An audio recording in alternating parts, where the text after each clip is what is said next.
नमस्कार, प्रखर राजपूत को देख रहे हैं। यहाँ पर आज तारीख है 18 मई साल 2026 और इजराइल, फिलिस्तीन, लेबनान, पाकिस्तान, भारत समेत पूरी दुनिया की खबरों के साथ एक बार फिर से आपके सामने हाजिर हुआ। दोस्तों, इस वीडियो में आपको बताएंगे कि अब ईरान के हैकरों ने अमेरिका के अंदर ऐसा साइबर अटैक किया है जिससे अमेरिका पूरी तरीके से दहल चुका है। जी हाँ, ये बहुत बड़ी खबर है और इसके बारे में हम आपको डिटेल में बताएंगे। और साथ ही चाइना, आखिर में चाइना ही निकला। चाइना के ना तो माल की गारंटी होती है और ना ही चाइनीज़ लोगों की गारंटी होती है और ना इनकी दोस्ती की गारंटी होती है। और सेम चीज़ एक बार फिर से प्रूफ हुआ है। और साथ ही दोस्तों, इस वीडियो में हम आपको ये भी बताएंगे कि हमारे एक भारतीय शख्स की हमले में जान गई है, लेकिन इसके बावजूद भी भारतीय मीडिया खामोश है। अब ये खामोशी क्यों है, इसके बारे में अभी हम आपको बहुत डिटेल में बताएंगे। और साथ ही इजराइल के अंदर ब्लास्ट की खबर आई है।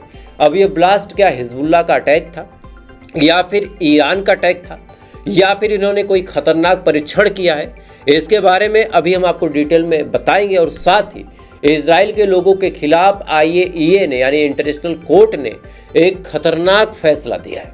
जी हाँ, इजराइल के टॉप के लोगों का इजराइल छोड़ना मुश्किल हो गया। और ऐसा क्यों कह रहा हूँ, इसके बारे में भी आपको बताएंगे। और साथ ही ईरान की तमाम बड़ी खबरों के बारे में हम आपको डिटेल में बताएंगे। यानी यकीन मानिए दोस्तों, एक ही वीडियो में पूरी दुनिया की वो तमाम बड़ी खबरें, जो खबरें आपके लिए जानना बिल्कुल ज़रूरी है, जिन खबरों से सीधा आपका ताल्लुकात है, वो तमाम बड़ी खबरें हम आपको बताएंगे। इस वजह से अगर आप चैनल पर नए हैं, मेक श्योर कीजिएगा कि आपने वीडियो को लाइक कर लिया है और चैनल को सब्सक्राइब कर लीजिएगा, ताकि जब भी हम वीडियो डालें सबसे पहले वो वीडियो आप तक पहुंचे। तो बिना किसी देरी के आप लाइक सब्सक्राइब कर लें। और साथ इस वीडियो को आप कहां से देख रहे हैं कमेंट कर दें।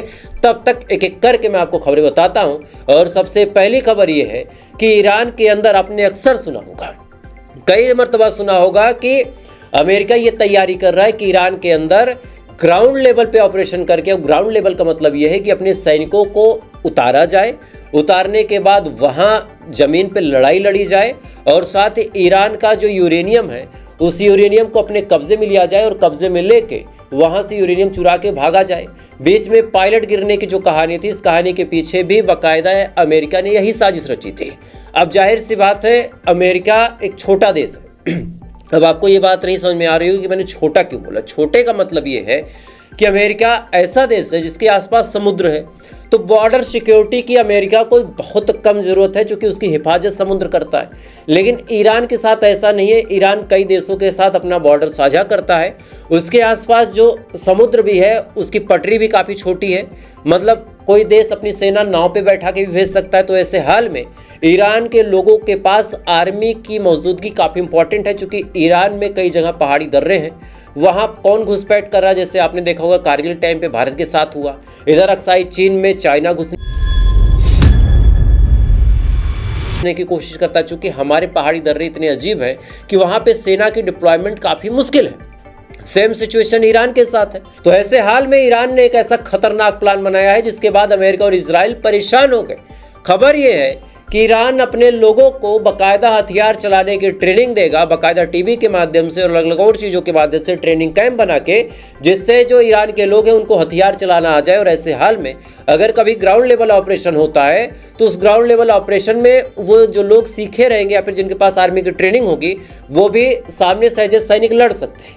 अब जैसे ये खबर निकल के सामने आई, हमारे देश की मीडिया ने मिस्टर डोनाल्ड ट्रंप के लिए अपनी लॉयल्टी दिखानी शुरू कर दी। मीडिया में आप हेडलाइन पढ़ सकते हैं कि ईरान के लोगों को ट्रेन किया जाएगा और उनकी ट्रेनिंग मस्जिदों में होगी। मतलब ईरान के पास ना कोई ट्रेनिंग कैंप है इनके हिसाब से, और बाकायदा मस्जिदों में ट्रेनिंग होगी। यानी एक तरह से वही दिखाने की कोशिश की कि आतंकवादी बनाया जा रहा है, ये तमाम चीज़ें। अब ऐसे गोबर छाप चैनलों से एक सिंपल सा सवाल पूछना चाहता हूँ कि यार, तुम्हारे अंदर क्या बिल्कुल इंसानियत मर गई? मतलब आँख कान नाक तीनों बंद है। भाई सिंपल सी बात है कि ईरान का पहला दुश्मन है इजराइल, और इजराइल का ये कानून है कि उसके हर एक नागरिक को, चाहे लड़का हो, चाहे लड़की हो, चाहे बुजुर्ग हो, चाहे महिला हो, चाहे बच्चा हो, 18 साल का हुआ तो उसको हथियार चलाना आना चाहिए। 5 साल वो IDF में अपनी सर्विसेज देगा। तब ये तो जब हमारे देश की मीडिया लिखता है तब बताता है कि बताओ इजराइल का इतना अच्छा कानून है। लेकिन सेम काम अगर ईरान कर रहा है तो ईरान को अलग तरीके से रिप्रेजेंट किया जा रहा है। बहरहाल ईरान के लोगों का जज्बा आप सुनिए कि ईरान के लोगों ने अब तक, ईरान की जो जनता है उसमें से 31 मिलियन यानी लगभग 3 करोड़ 10 लाख के करीब लोग ऐसे हैं जिन्होंने ऑनलाइन रजिस्ट्रेशन कर दिया और ये तमाम लोग अब ट्रेनिंग लेंगे। और ट्रेनिंग का जो तरीका होगा ऑनलाइन टीवी चैनलों के माध्यम से बताया जाएगा। स्क्रीन पे आप देख भी सकते हैं कि कैसे टीवी पे सिखाया जा रहा। इसके अलावा ट्रेनिंग कैंप बनाए जाएंगे कि इन फ्यूचर कभी भी हमला किया जाता है तो ये लोग जो अपनी जान बचाते थे पहले, वो भी आमने सामने आके लड़ाई लड़ सके। तो ईरान का ये बड़ा अच्छा प्लान है और इससे पूरी दुनिया को एक तरह से कुछ सीखने की, नज़ीर लेने की जरूरत है। खैर, इसी भी दोस्तों बड़ी अपडेट आई है कि ईरान के हैकरों ने बड़ा कारनामा कर दिया है। दरअसल अमेरिका के अंदर जितने फ्यूल और गैस के फ्यूल टैंक मॉनिटरिंग सिस्टम थे, उन तमाम चीज़ों को हैक कर लिया। अब फ्यूल का मतलब आप सोच ही सकते हैं कि तेल से इसका संबंध है। फ्यूल मतलब ही तेल है, और अगर ऐसी जगहों पे एक छोटी सी चिंगारी भी लग जाए तो कितना बड़ा धमाका होगा। लेकिन आपको जान के हैरानी होगी कि अमेरिका के कई राज्यों के, जी हाँ, कई राज्यों के फ्यूल टैंक सिक्योरिटी सिस्टम को हैक किया ईरान के हैकरों ने, लेकिन इसके बावजूद भी किसी बड़ी घटना को अंजाम नहीं दिया। यानी एक तरह से सीधा मैसेज दिया कि हम चाहे तो कर सकते हैं, बट हम कर नहीं रहे, क्योंकि हम तुम्हारी तरह मासूमों को नहीं मारते। आप सोच के देखिए, अगर मासूम को मारना होता तो कुछ छेड़छाड़ करके ब्लास्ट करवा देता, और अगर ब्लास्ट करवा देता तो अलग अलग राज्यों में जितने टैंक है सब हैक थे। आप सोचिए कि आपके उत्तर प्रदेश या फिर बिहार के हर एक पेट्रोल टैंक पे ब्लास्ट हो, आप सोचिए कितने मासूम मारे जाएंगे। सेम काम ईरान कर सकता था, लेकिन ईरान ने नहीं किया। खैर, इसी बीच दोस्तों बड़ी अपडेट आई है कि अबू धाबी में एक न्यूक्लियर प्लांट पे भी ब्लास्ट की खबरें आई हैं, और इसमें सीधा तार ईरान का निकाला जा रहा है और कहा जा रहा है कि ईरान ने ड्रोन से हमला करके वहाँ पे धमाका किया है। जी हाँ, अबू धाबी में एक जगह लगती है जिसका नाम है अल-दाफरा। अल-दाफरा में बरकाह न्यूक्लियर प्लांट है जहाँ पे यूरेनियम रखा है, और उससे अबू धाबी के अंदर बिजली बनाई जाती है। मतलब हिपोक्रेसी की आप सीमा देखिए। उसी मिडिल ईस्ट में चंद किलोमीटर दूर एक देश है जिसका नाम यूएई है, उसमें एक देश है जिसका नाम अबू धाबी है। वो न्यूक्लियर से, यूरेनियम से बिजली बना सकता है, लेकिन सेम काम अगर ईरान करने की कोशिश करे तब तो हाय तौबा मच जाती है। मतलब आप सोचिए कि तब ईरान गलत कर रहा, लेकिन यहाँ पे अबू धाबी कई सालों से बिजली बना रहा, तब वो कोई दिक्कत नहीं, वो इंसानियत के हक में।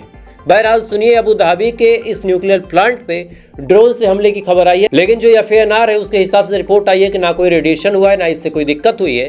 और बड़ी बात यह है कि ये लगभग 25% पूरे अबू धाबी की बिजली की सप्लाई पूरी करता था, और चारों जो इसके रिएक्टर थे वो सब सेफ है। अब इस चीज़ को आप ऐसे समझे कि अगर नॉर्मल अटैक ईरान कर सकता था, तो ऐसा अटैक भी कर सकता था कि रिएक्टर में लीक हो जाता और रेडिएशन फैलता। भाई सिंपल सी बात है, ये काम भी ईरान कर सकता था, लेकिन ईरान ने ऐसा काम नहीं किया। ईरान ने एक सीधा सा प्यारा सा मैसेज दिया कि बाबू ऐसा है कि अगर आप हमें नुकसान पहुंचा सकते हो तो हम भी आपके दोस्तों के न्यूक्लियर प्लांट को नुकसान पहुंचा सकते हैं। बहरहाल अभी मैंने आपको कहा था कि चाइना के ना तो माल की गारंटी होती है, न चाइना की जुबान की गारंटी होती है, और ना ही चाइना के लोगों की गारंटी होती है। आपको याद होगा 3-4 दिन पहले ये बात मैंने आपके सामने रख दी थी कि अमेरिका अगर वहां पे पहुंचा, डोनाल्ड ट्रंप अगर चाइना पहुंचा है तो वहां पे कोई खास डील हुई होगी। अब उस डील के रुझान आपको देखने को मिल भी रहे हैं। सबसे पहले चाइना ने कहा कि स्टेट ऑफ हार्मोज पे ईरान का कोई कब्जा नहीं होना चाहिए, और स्टेट ऑफ हार्मोज को फ्री कर देना चाहिए ईरान को, ताकि पूरी दुनिया के जहाज आसानी से जा सके। हालांकि चाइना के जहाज बड़े आसानी से गुजर रहे थे, लेकिन अमेरिका की हाँ में हाँ चाइना ने मिलाई। अब सुनिए, चाइना ने यह भी प्रॉमिस कर दिया है कि वो ईरान को कोई हथियार नहीं बेचेगा। अब इसके जवाब में डोनाल्ड ट्रंप ने ताइवान को चाइना को सौंप दिया है। ताइवान को लेकर डोनाल्ड ट्रंप ने अपने इंटरव्यू में बहुत बड़ी बात बोली है। ताइवान को लेकर कहा कि ताइवान चाइना से 59 माइल दूरी पे है और हम लगभग 9500 माइल दूरी पे हैं। तो जब तक चाइना वहाँ कुछ करेगा या फिर जब तक हम कुछ पहुँचेंगे तब तक ताइवान तबाह हो जाएगा। तो ऐसे हाल में ताइवान को कहीं ना कहीं समझना चाहिए। अब आगे आप समझदार हैं कि किस तरह इशारा डोनाल्ड ट्रंप ने किया। थोड़ा सा वीडियो देखें जरा। $12 billion is a lot of weapons, but you know, when you look at the odds, China's a very, very powerful, big country. That's a very small island. It's, you think of it, it's 59 miles away, 59 miles. We're 9,500 miles away. That's a little bit of a difficult problem. With all of that being said, you know, इसके अलावा दोस्तों बड़ी update निकल के सामने आ रही कि Russia की राजधानी मकाओ पे बड़ा हमला हुआ है और ये हमला यूक्रेन की तरफ से किया गया और इस हमले में एक भारतीय शख्स की मौत हुई है। लेकिन सबसे दुख भरी बात दोस्तों ये है कि चूंकि यूक्रेन ने हमला किया और यूक्रेन में अमेरिका के हथियार, इस वजह से हमारे देश की गोदी मीडिया ने इसके बारे में अब तक जानकारी नहीं पहुंचाई। आप सोच के देखिए यही अभी दुबई वगैरह में होता और ईरान मारता तो पूरी दुनिया में हमारे देश की मीडिया छाती पीट पीट के कहते कि देखो ईरान ने कितना गलत किया। लेकिन रशिया में सेम काम हुआ, एक बार भी हमारे देश की गोदी मीडिया ने एक शब्द नहीं बोला। बहरहाल इसी बीच दोस्तों बड़ी अपडेट निकल के सामने आ रही कि इजराइल की जेरूसलम में बेसमेस एक जगह है जहां पे एक हथियारों की फैक्ट्री में ब्लास्ट की खबरें आई हैं। अब इस खबर को लेके अलग अलग मायने हैं। कुछ लोगों का ये कहना है कि ये एक ड्रोन अटैक था जो किसी ने किया, चाहे हिजबुल्लाह, चाहे हूती, चाहे हमास, चाहे ईरान ने। कुछ लोगों का कहना है कि ये किसी हथियार का परीक्षण था। कुछ लोगों का कहना है कि ये इंटरनल फॉल्ट है। लेकिन अभी तक ये धमाका क्यों हुआ इसको लेके कोई भी साफ बयान निकल के सामने नहीं आया है और इसको लेके अब गहमा गहमी बनी हुई कि आखिर इतना खतरनाक धमाका हुआ क्यों। बहरहाल इसी बीच बड़ी अपडेट निकल के सामने आ रही कि हिजबुल्लाह ने 200 से ज़्यादा लॉन्चरों से हमला किया है जिससे इजराइल बुरी तरीके से दहल गया। अब चूंकि लगातार लेबनान के ऊपर इजराइल हमले कर रहा तो ऐसे हाल में हिजबुल्लाह भी टाइम टू टाइम पलटवार कर रहा और इस पलटवार में तगड़े नुकसान इजराइल को हो रहे हैं। खैर तो फिलहाल दोस्तों अभी के लिए बस इतना ही। बाकी थोड़ी देर बाद आपसे फिर मुलाकात होगी ऐसी किसी खबर के साथ। तब तक आप अच्छे रहे, खुश रहे, अपना ख्याल रखें, अपने देश का ख्याल रखें। जय हिंद, ऊपर वाला आपकी बात करें।